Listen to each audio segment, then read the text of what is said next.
Hey guys, quick word about our new product before we get into the video today, TeamFi. TeamFi is the easiest way to fundraise for your team. You can have your fundraiser up and running in just 10 minutes, no back and forth with a sales rep, and no meetings required. You have full control of the messaging, timeline, and branding of your fundraiser. And the best part is, you get to keep 92% of your money. So, to join the 15 plus teams that have saved over $30,000 with TeamFi already, head over to teamfi.works and sign up for a free demo, where we will personally hop on the phone with you and show you how to get started today.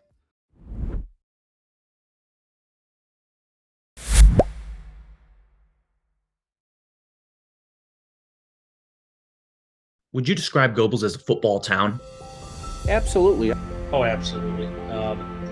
It's Football's like biggest part of the town of Gobles. It's never been about me. It's always been about we. And that's really what it comes down to. Rich tradition in football. It's a really big football school. I just want our team to kind of restore that, get back to the top of that level. Gobles, Michigan. The town 20 miles west of Kalamazoo is rich in football tradition. But their story recently? Well, it's a lot more complicated than you might think.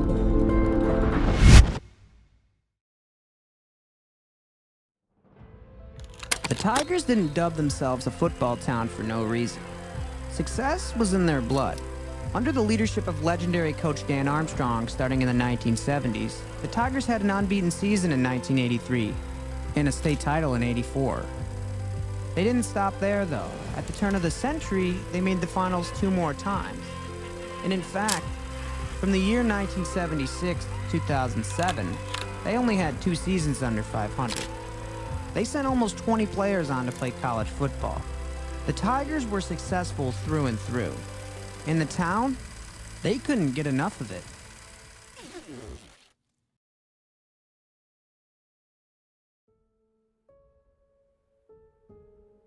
The Gobles community's love for football never faded. But the success? That's another story. So we had a rough patch there for a little while. Absolutely. and obviously we weren't as successful, on the field like we wanted to be. Since 2007, the Tigers have struggled. They've only won 48% of their games. And outside of a 5-year stretch from 2011 to 16, their win percentage drops even lower to 25%. The Gobles School District had been shrinking. They went from almost 600 students to barely above 200. And although Gobles was very resilient, it was getting tough to compete with teams 2 to 3 times their size. With the number of schools in our area, finding teams to play that aren't 2 or 3 times bigger than you it's not realistic. We fell into the declining enrollment. The population in the state of Michigan is going down. People aren't having as many children as they used to. Enrollment across the state and across everywhere is going down. What do you do about that? To combat the declining enrollment, for Gobles, there was really only one option left. 8-man football. As our school board talked about it many times, we just felt that it was in the best interest for us to go 8-man.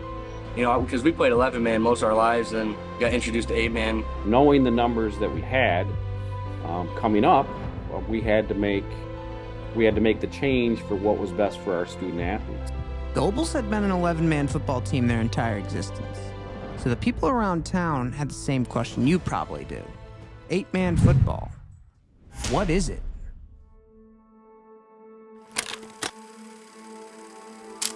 Well, 8-man football is exactly like the 11-man football you see on TV, except the field is smaller and there's less players on it.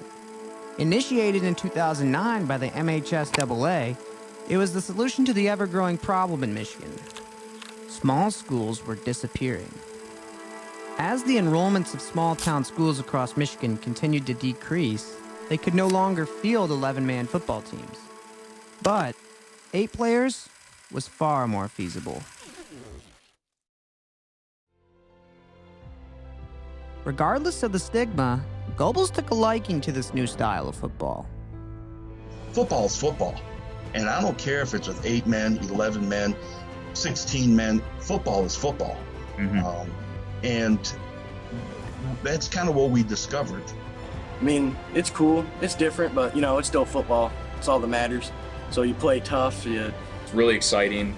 The kids are buying into it. They're having a lot of fun. Really, when you're in it and you're playing, you don't realize that you're playing a different type of football. It really is, you teach a lot of the same concepts, very similar schemes.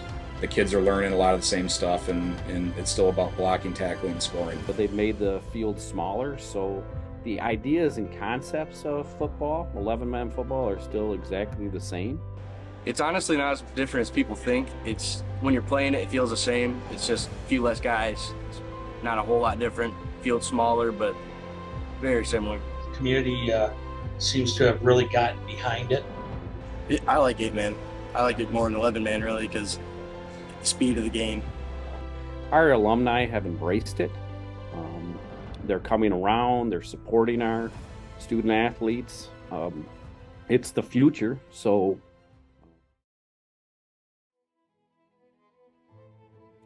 Whether 8-man was the future of Gobles football or not, it was clear the program needed some energy. And in 2021, they might have just found the perfect solution. And just like the school found a great coach in Dan Armstrong who led us the way, I think we found another great coach in Mr. Eichler. I mean, Greg is every bit the equal, in my mind, is what Dan Armstrong was. He's got excitement going on in the program. From top to bottom, he's energetic. He's not going to get outworked. He puts his time and energy in it. He wants to be a well-known football coach, and someday he will be. Eichler's relentless leadership led Gobles to their first winning season in nearly a decade in 2022. Their record held only losses from state champion Martin, runners-up Mendon, and Lawani Christian in the playoffs. Safe to say, the tide was starting to turn once again here in Gobles. It was really cool to kind of bring back tradition and just get Gobles back in the playoffs, and it was good to see the crowd start to come back out and just liven up the community a little bit. That was cool. So when I took this job a couple years ago, I think what I noticed with our kids in our program is our mentality was when we stepped on the field, we were hoping to win. I think last year you really started to see it change. I think when our kids are stepping on the field, you see them expecting to win. It was nice. It was refreshing to have a winning season, make the playoffs. Most teams around the area just thought Gobles was just another slouch of a team that they were going to road grade when they played them, and I think we really proved to everyone that we could be a good contender. This group of seniors, when you look at their story as freshmen, they didn't win a game on JV. They were 0-9. Their next year on JV, they won a couple of games, and then the next year, which was this past season, they were 7-3. So they kind of flipped the script a little bit, and now heading into this year, I think our kids feel super confident that this is going to be kind of the precipice of their story, and they're going to make some big waves. So with the new belief in the program and a couple years of 8-man football under their belts, the Tigers might just be poised to make a run at the top of the podium once again.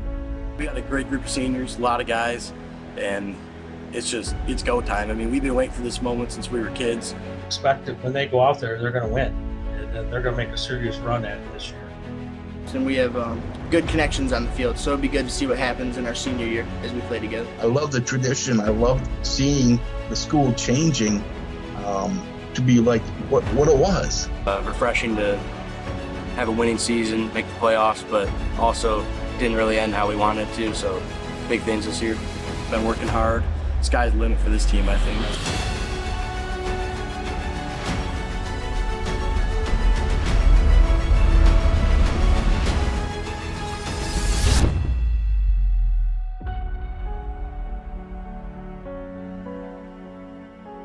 Although it might look different than it did in 1984, one thing is still for certain.